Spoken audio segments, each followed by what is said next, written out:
Hello, everyone, and welcome back. Today, we have here with us Mr. Pua Kok Wei. Thank you so much for being here with us today. It's an absolute pleasure. Thanks for inviting me, Victor. I'm happy to share my experience with you guys. So, just to give everyone here a little bit of context right here. So, Kok Wei is an undergraduate at Princeton University, originally from Sekinchan. So, that's your hometown, right? And that's also where you are at the Yes, moment. yes, Nice. currently, yes. Okay, great. So, undergraduate at Princeton University, you're graduating in 2025, I think, and you're studying computer science, was it? Yeah, that is correct. Ah, okay, okay. And also a national treasure scholar. So like when I say national treasure here, incidentally, so you are a national treasure. You seem like perplexed. It's the first time hearing that title, so it's kind of like shocking to me. But yeah, so if I'm not wrong, so you're a Khazanah national scholar, is that correct? Yeah, that is correct. That's correct. Yeah. So, I mean, just for the audience, so Khazanah just essentially means like treasure. So, by extension, so Mr. Pua right here is that that that expression of like, oh, that's either realization or it's cringe. I'm not sure which one it is. But like, I don't think I'm that national treasure there yet. But if We're you're just getting there. doing a We're getting direct there. translation, We're, we're, so we're so getting yeah. there. All right. All right. Okay. So yeah, Khazanah scholar and is studying computer science at the moment. The recipient of the Shapiro Prize, if I'm not wrong, one of the most prestigious undergraduate awards in the entirety of Princeton University. And yeah, so like you're not just looking at a regular Princeton undergraduate here, but no, like here you have a Malaysian who has literally become one of the best performing students in the entirety of Princeton. So your achievement is incredible. I respect it, and it's not something that can be understated right here. But yeah, so maybe like if we could just go into, I guess, like a couple of like details right here. Would you say maybe a little bit about your background, maybe like share your journey, I guess, like to where you are towards like Khazanah, Princeton, and I guess you can start like anywhere it is that you want, like whatever seems natural to you. Yeah, of course. And thank you for the questions. So just to give you a little light on my educational background, I originally come from like government school, like public school background. So I went to SJKC Yokwan Sekinchan for my primary school, and then continue with SMJK Yokwan in Sekinchan as well. So basically finished, my primary and secondary education here in my hometown Sekinchan. And after that, like many other students, I did my SPM. After that, I applied for scholarships, and I was very fortunate to be awarded with the Khazanah scholarship. I had an opportunity to study A levels in KYUEM, College Yayasan UEM. And it was then, I started exploring, universities overseas, particularly in the UK and the US. I decided, and in the end, I applied to many universities in both these countries. Decided to attend Princeton. I was very fortunate to get an offer from Princeton. Mm, Um, and that kind of sums up, most of my educational background. I Yeah. see. Wow. You know, many of the interviewees that have been on this channel so far have been College Yayasan UEN alumni. So like do you feel that maybe there is something that's special, I guess, about like your school that has made it as such? Because like as far as I know, so even if we look at like the composition of Malaysia's entire Harvard undergraduate population, for example, and I'm sure that is true at like various other universities as well, the lion's share is basically made up essentially by KYUEM students right there. So like if you were to, I guess, like think about that right there, do you feel that maybe like there's a reason, a specific reason for that? Is it like perhaps the way that you guys were assembled, or was it like something perhaps special or caused by the school in some way, shape, or form? Yeah, that's a very good questions. And I think probably like you're seeing that a lot of KYUN alumni or who got into many good universities around the world. Of course, I think the school play a big part in terms of like providing really good curriculum, fostering that environment of people feeling motivated, and inspired to go for these dream schools. But I think at the same time, you also cannot ignore the fact that we have lots of scholars in KYUM. So it's a very small prep school. when I say prep school, it means like A-level prep school, like prep school for students to go overseas, pursue their tertiary education. So many of these students are even like my classmates and all. We are all like scholars. I think there's like maybe 50% of the student Mm, population versus like 50 private students. But at the same time, you're seeing that a very competitive pool. These people are kind of like the performing students, whether they are from the SPM background, the IGCSE backgrounds. So so from that perspective, you look at it, there's also partly so somewhere two reasons, like the school itself did a good job, and at the same time, you also have a competitive pool of students who mm, are inspired or motivated to apply to these dream schools, and that's why you're seeing lots of KYUEM alumni, getting into these schools. I If it makes see. sense. Yeah. Okay, yeah, yeah, sure, for sure. Well, okay. So then I guess maybe would you share a little bit more in detail about your journey to like Princeton specifically and how that journey was like, I guess like in context of like your time at KYUEM, as well as I guess like that personal journey of deciding what to write in your essays, like SAT and so on and so forth. Maybe we can start with a discussion of like how you decided maybe that, oh, Princeton was a good idea right here, and like how you eventually decided to study CS there. Yeah, that's a very good question. I might have a very different, like for disclaimer, I might have a very different like thought process here because it's a different journey. Oh, Also because like I'm a scholar, Khazanah scholar, and that also means that I can only apply to a limited number of like schools, choices of schools. So for mhm. context, as a Khazanah scholar, we're given a list of universities that we are allowed to apply to because these universities are the ones that the sponsors will provide us with the funding and all that. So that kind of narrows down my choices, and I don't really have a lot of choices. And after that, what I did was that look into each of these specific schools and see, what kind of programs they offer, um, how the structure, the teaching style is being like, what kind of courses they have, and all that. And specifically for Princeton, I think I don't really know anyone who got into Princeton before, Mm. until like I think my senior Zat, she got into Harvard and Princeton, and that's when she told me a little bit more about like these schools specifically, and that kind of inspired me to look into like pay special attention to these two Ah, schools because I finally know someone who got into these schools and it seemed not like impossible. So I think that's the inspiration part, and of I course then see. after that, that's where take actions, trying to know what these schools look for, watching vlogs like this on YouTube, even like a lot of students, they will film videos like live in a day as a Princeton student, those kind of videos. I was really invested in those, like watching those kind of vlogs back when I applied for universities. Mm, um yeah, and then after that, kind of like just trying to go for it, I see. Cool, like cool. do all the regular stuff like taking the SAT, writing my essays, Mm. doing the interviews and all that. So yeah.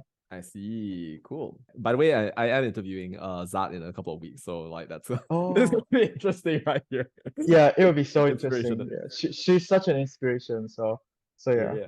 Amazing. Wow, she'll be very happy to hear that. Well, okay.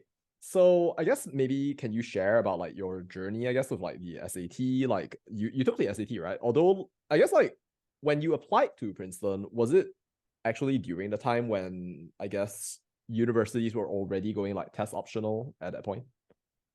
Yeah, so I applied during COVID. So I think Mm, during my year, um, Princeton specifically stopped early action.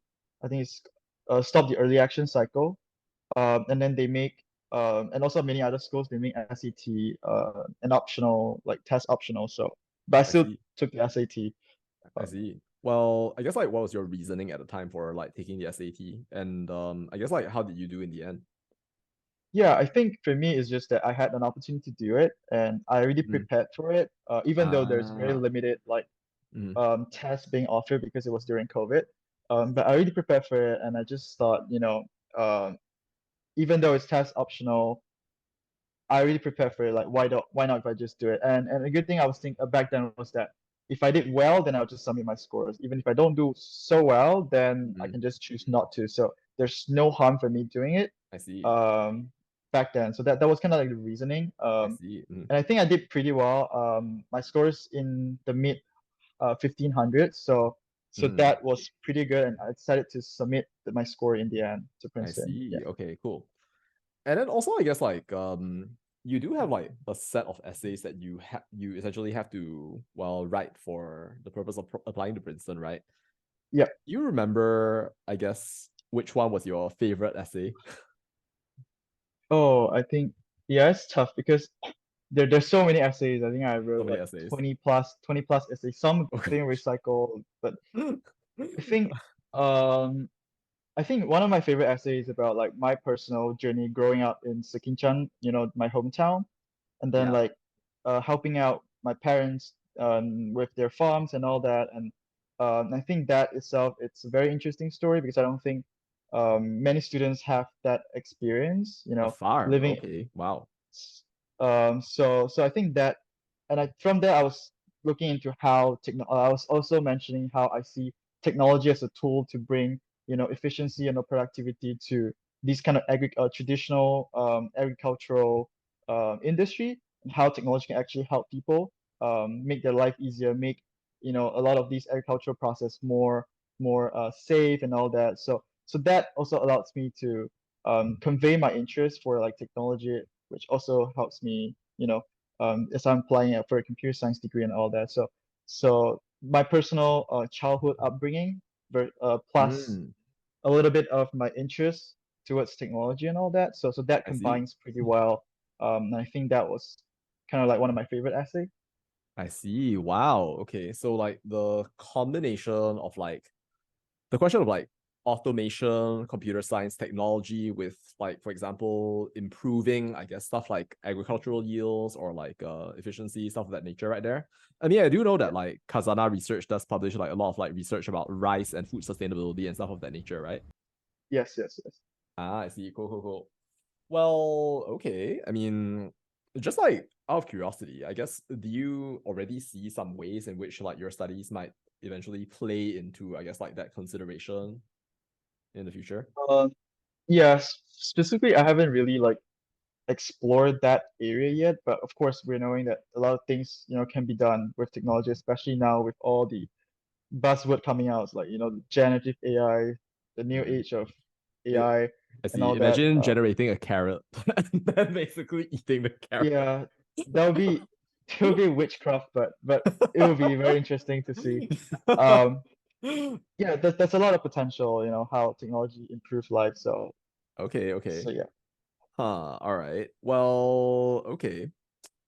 I mean, I do want to kind of explore that, but maybe that's something that we'll come back to. Imagine generating food out of like, oh gosh, okay. That would be really cool.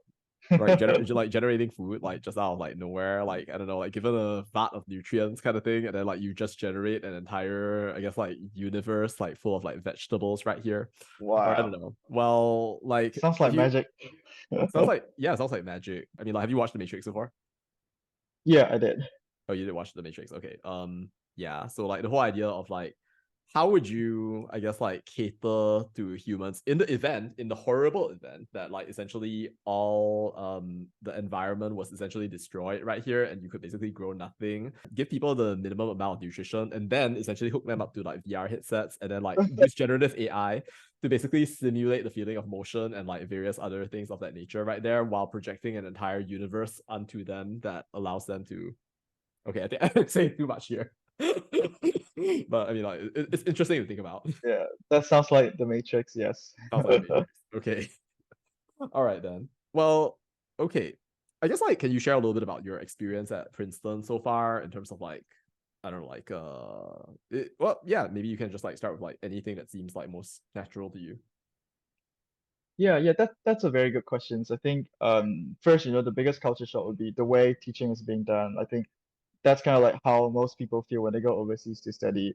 In Hmm. the US, yeah, especially specifically Princeton, we do like a liberal arts. They call it the liberal arts education, where they encourage students to learn kind of like a bunch of different things that we're interested in at the same that as a complement to our major. So every semester I have that flexibility to plan my schedule, and I have to Hmm. take 4 to 5 classes every semester.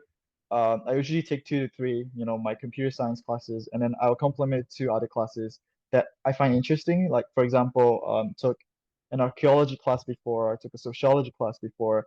So a lot of different classes that I can take. And there's no restriction to that. So first I find that to be super interesting because comparing to my own educational background back in secondary school, in Malaysia in public school, where every semester, not semester, every school year, I have a set of classes that I will take, and everybody will basically do the same thing. So that's kind of like a big contrast to me in terms of having that choice or flexibility to plan for my own courses, and I find that to be very interesting. And Amazing. secondly, I think the people there are truly amazing. I've met so many very accomplished and very inspiring like individuals who are basically leaders in their own community or in their own field. Um, I think you just interacting them on a daily basis always keep me very inspired and motivated to learn to do something that interests me, or even to continue learning so that sometime in the future I can create something better for the world. So these Right.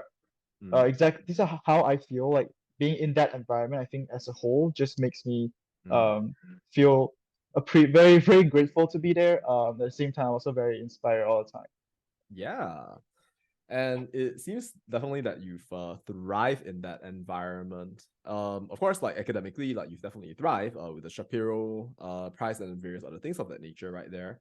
But just out of curiosity, so then, okay, in a previous interview that I did with your junior Azhar, so then like he told me that the very Oh, first t-shirt that he got at Princeton was essentially class of 2026 changed the world. Did you receive a t-shirt that was kind of like that as well, or like was it kind of different? Is there a different focus every single year? let's see. I think every year they have a new T-shirt. I don't think I get that T-shirt, but I do like their class year T-shirt. I just don't have one. Oh, I But I see. think like Princeton mottos and it's really something that is being embedded in the curriculum, or so in Mm. lots of conversations that we're having, to serve humanity, for the betterment of It was the like world and all that. in the service of all nations, right? I forget the exact quote right Yeah, there. Okay, yeah, okay. in the nation's service and the service of humanity. So that is Princeton's motto, and I think that is being really like incorporated in lots of um, curriculum that will talk about this.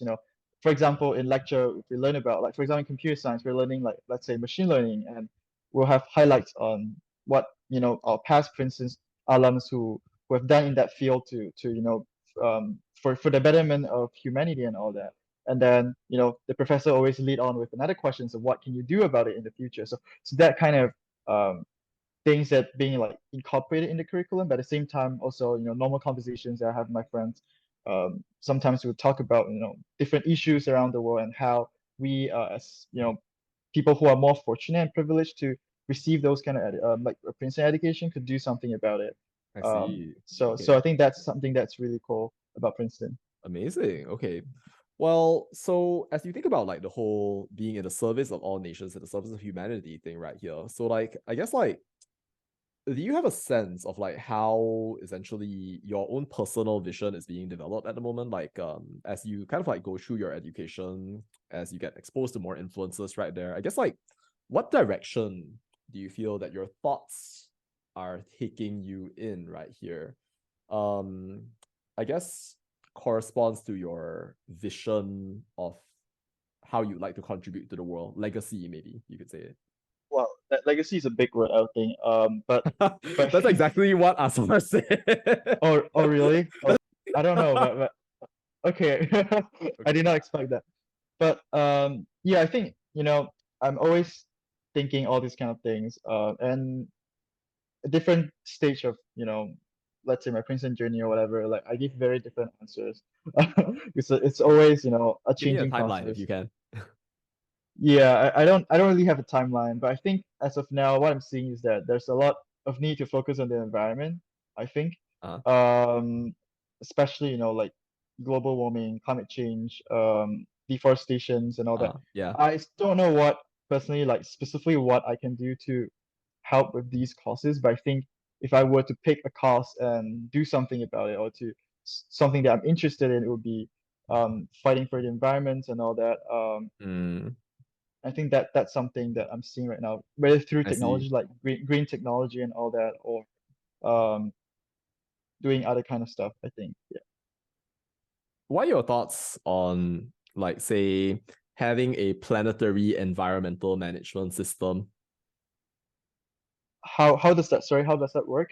No, as Planetary in like environmental. what are your thoughts on like potentially while having a planetary management system that is powered by artificial intelligence? Because like like nowadays, like artificial intelligence, that's the buzzword, right? So like do you have any Yeah, thoughts yeah. on like, I don't know, like would that be something that you might potentially be interested in contributing towards?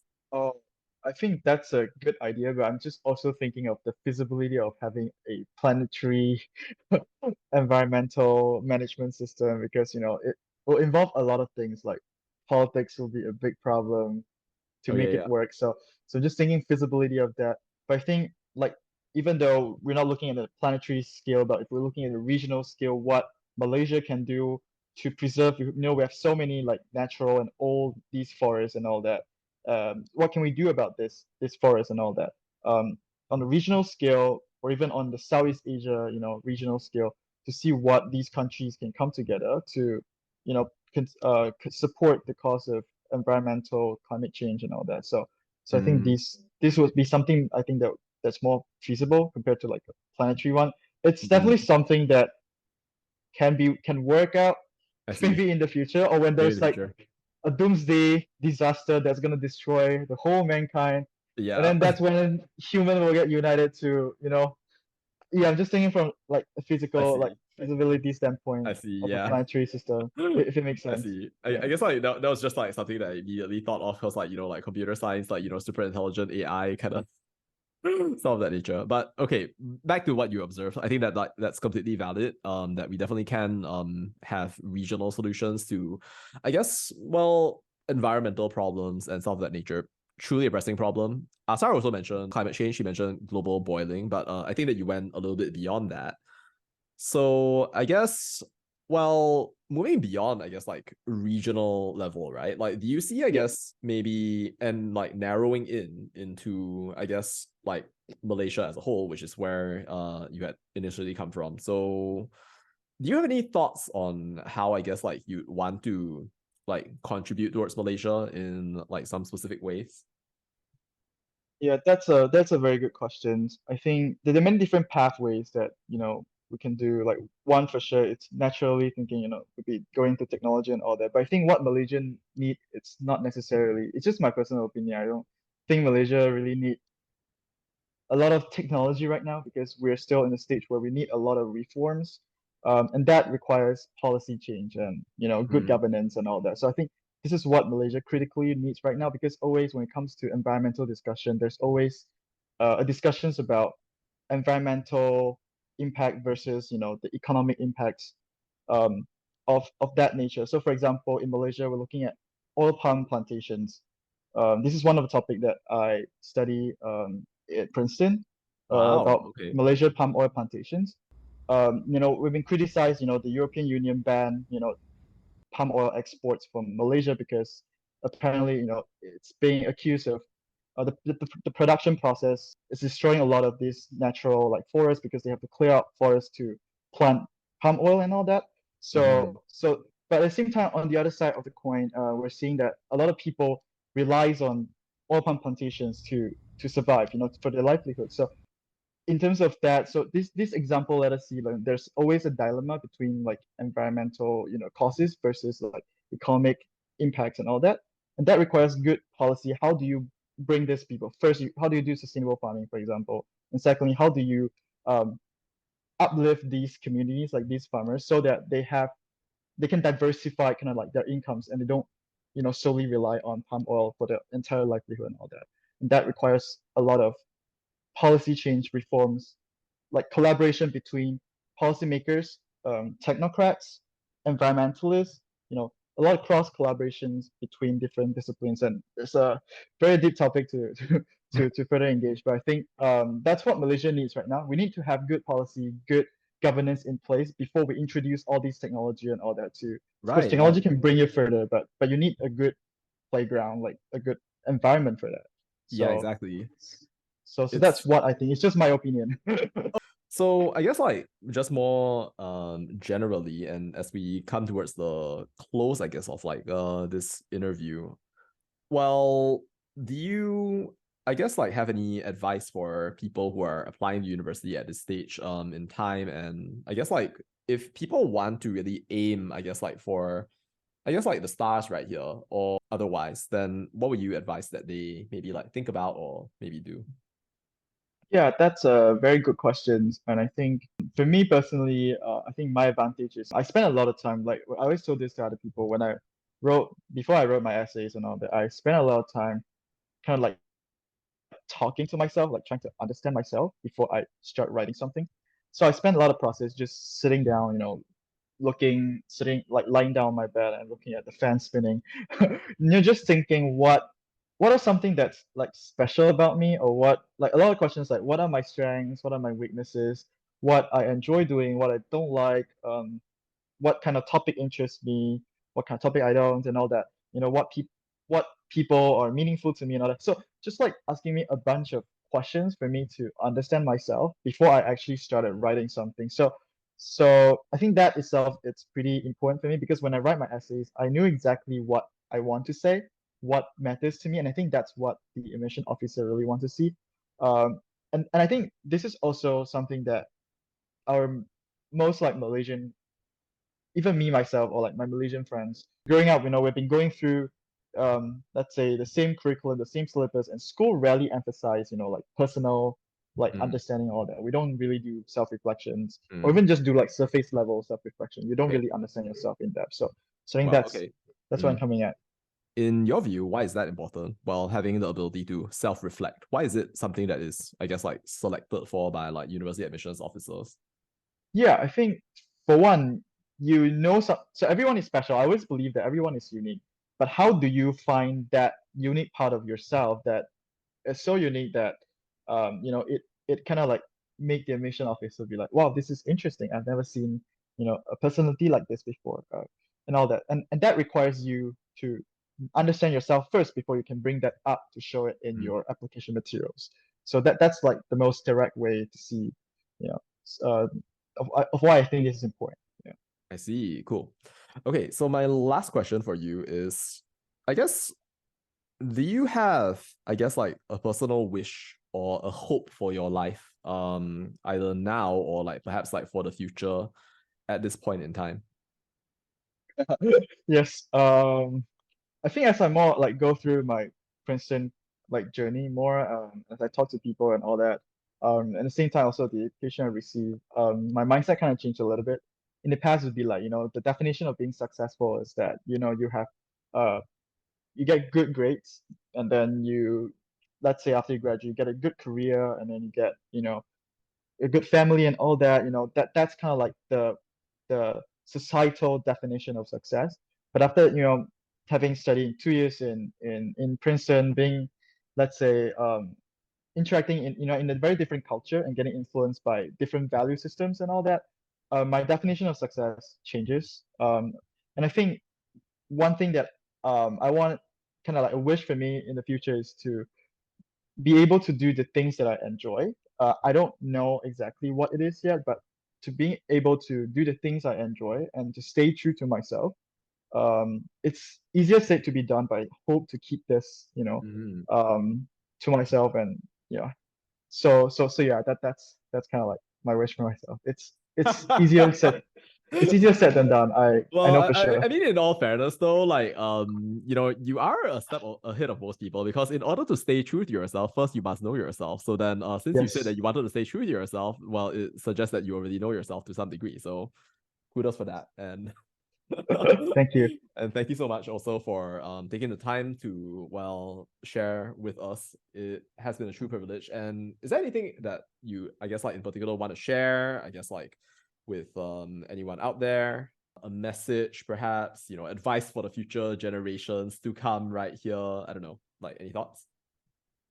Yeah, I would say just you know don't let your own like thinking limit you, because for me personally, I come from a small place. I don't have I don't really know about all this stuff.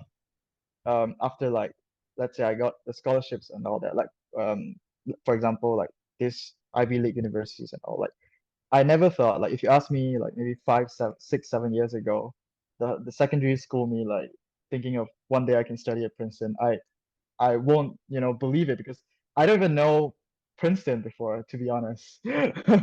So I have very limited exposure. Like people in my social circle in the past, like we don't really have a lot of people who went on study in these prestigious universities and all that.